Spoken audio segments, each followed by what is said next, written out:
एक बार फिर नीले ड्रम का जिन बाहर निकला, पति ने पत्नी के डर से प्रेमी के साथ विदा किया। बुलंदशहर में एक बार फिर नीले ड्रम का जिन बाहर निकला। नीले ड्रम के डर से पति ने पत्नी को प्रेमी के साथ विदा किया। मीडिएशन सेल में पति पत्नी के विवाद के निपटारा करने के लिए सुनवाई हुई। सुनवाई के दौरान पत्नी प्रेमी के साथ जाने की जिद पर अड़ी रही। नीले ड्रम के डर से पति ने पत्नी को प्रेमी संग विदा किया। पत्नी के फोन में पति का फोटो मिला। फोटो कैप्शन में नीला ड्रम और सीमेंट लिखा हुआ था। पति नीले ड्रम और सीमेंट से खौफ में आया। पति ने पत्नी को प्रेमी के साथ भेजकर सुकून पाया। पति के बताए अनुसार पत्नी के मोबाइल में अश्लील चित्र भी देखे गए। बुलंदशहर कोतवाली देहात क्षेत्र के गांव दौलतगढ़ का मामला। Bureau report. इस रात की पूरी घटना हुई है क्या? जी, मैं इसका बड़ा भाई हूँ, जो कि मैं लगभग 10 साल से अलग रह रहा हूँ इनसे। मुझे पता चला कि वो किसी भी रोज़ कभी भी हमारे मम्मी पापा के साथ मारपीट, गाली गलौज, इसके साथ बदतमीजी, ये मुझे बताते थे। मैं यहाँ आता था, मैं भी कुछ कहता था तो मेरा भी नाम है कि मैं तुम्हारे खिलाफ़ भी कंप्लेंट कर दूँगी। यानी कि एक महीने में लगभग 20 बार पुलिस महीने में आती थी। उसके बाद मैंने कहा इससे, मैंने कि भाई तू देख ले, ऐसे जैसे भी कर रही है करन दे, तो इसके ज़्यादा पीछे मत पड़, तू अपने काम से काम कर। मीडिएशन सेल में क्या हुआ? तो इसमें महिला सेल में डाल दी। अब महिला सेल में डालने के बाद यही हुआ जी, अब वहाँ पूछताछ हुई कि तू किसके साथ रहना चाहती है, तो उसने कह दी कि मैं तो इसी के साथ जाना चाहती हूँ, मुकेश के साथ। अब हम यहाँ से गए, 4-5 जने हम भी और वो उधर से आए, कम से कम 10-20 आदमी। उन्होंने साफ साफ कह दिया हम ले जाने के लिए तैयार हैं।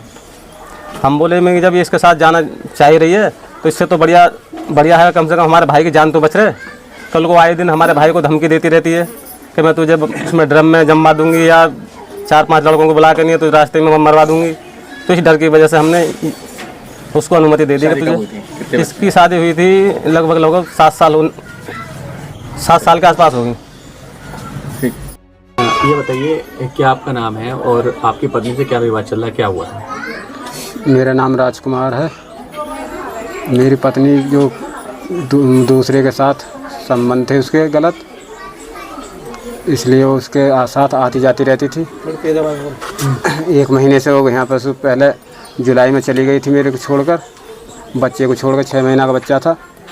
जब 1 महीना उसके साथ रह आई थी, बोल रही थी कि मैं अपनी मम्मी के पास हूँ। इसलिए जब भी मैं उससे कुछ पूछता था यही कहती थी तुम्हारे पास कुछ सबूत है? मैंने कि मेरे पास सबूत ना है। मैंने कि तो इस वजह से मैं चुप लगा देता। अब मैंने 3 तारीख में जब इस पर बात कर रही थी उसी लड़के से, तो मैंने जब उसका मोबाइल पकड़ा और उसमें जब मैंने ज़बरदस्ती उससे छीन के नहीं आया, उसमें उसके सबूत देखे थे, कुछ उसके नंगे फ़ोटो और वीडियो थे।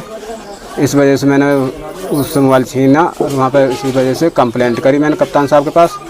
वहाँ से फिर यहाँ पर फिर अगले दिन यहाँ पंचायत भी जुड़ी थी, आए थे मानकरौरा से और मुकेश भी आया था।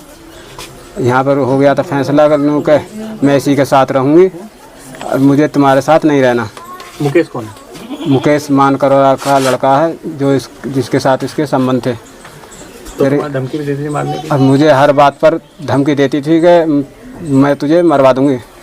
फिर उस दिन 3 तारीख में 4 भाइयों को भी कह रही थी अगर मेरा मोबाइल नहीं दिया तो मैं 4 भाइयों को मरवा दूँगी, तू जो तेरे को। इस वजह से मैंने हाँ कंप्लेंट करी। फेसबुक पर कुछ लिखा था? फेसबुक पे लिखा हुआ था नीला ड्रम और सीमेंट की कहानी। तो इस वजह से मैंने डर की वजह से वहाँ कंप्लेंट डाली। वहाँ से फिर बात हुई, चौकी पर गए हम।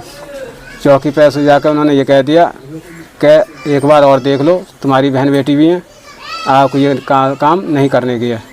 उसने खूब रोई कि मैं पापा आगे को अब कुछ नहीं करने की ऐसी कि तुम ले चलो। वो मेरे से ही बोला उसने कि ले चलो, आगे को गलती ना करूँगी मैं। वहाँ से वो हम ले आए।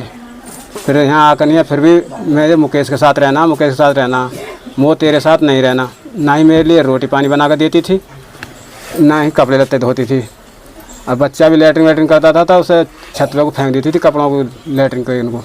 तो आप अब पुलिस के पास गए तो क्या वो अपने आशिक के साथ गई? वहाँ से क्या हुआ? अब उसके पास गए थे तो महिला सेल में पहुँचे हम, तो उन्होंने वहाँ पूछी कि तू किसके साथ रहना चाहती है, तो उन्होंने उससे कह दिया मैं मुकेश के साथ रहना चाहती हूँ। तो तुमने क्या बोला फिर? मैंने बोला जब इसके साथ जा रही है तो इसे इसके साथ जाने दो, मैं अपने हाथ से इसे इसके साथ विदा करता हूँ। तो आपने लिखित रूप में भी दिया कुछ एप्लीकेशन? जी लिखित रूप में मैंने कुछ नहीं दिया एप्लीकेशन। फिर नहीं, जाने के लिए आपने लिखित में दिया? ये दिखा दो। हाँ ये हमने कागज दिए थे, इसके द्वारा वो गई है यहाँ पर।